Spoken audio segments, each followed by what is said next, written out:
ঘুম থেকে উঠে ভাতটা বসিয়ে দিলাম, তারপর ফ্রিজ থেকে মাছগুলোকে বার করে জলের মধ্যে বসিয়ে দিলাম। ছেলে উঠে পড়েছে আজকে অনেকক্ষণ, প্রায় 6টার দিকে, আর এখন বাজে প্রায় 11টা। ওকে খাইয়ে দিচ্ছি ভাত, আর ও খেতে খেতে ঘুমিয়ে পড়ছে।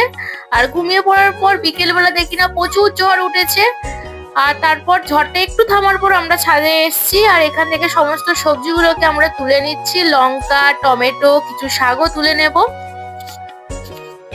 আমরা এসেছি এখন ছাদে, আর ছাদে অনেক সবজি তুলবো। অনেক সবজি না, শুধু লঙ্কা তুলবো। আমি আর ছেলে বিকেলবেলায় চলে এসেছি ছাদে। ওপর থেকে চলে এলাম, সমস্ত লঙ্কা একটু শাক তুলে নিয়ে আপনাদেরকে দেখাচ্ছি। দেখুন, এই দেখুন, এটা হচ্ছে সবুজ নোটে, আর এটা হচ্ছে লাল নোটে। এর সাথে দুটো পুঁই শাক তুলে নিয়ে এসেছি কালকে ভাজবো বলে। আর এই দেখুন, এত লঙ্কা হয়েছে, এত লঙ্কা। আর এখানে 4টে টমেটো আছে, 3টে ছোট আর একটা বড়।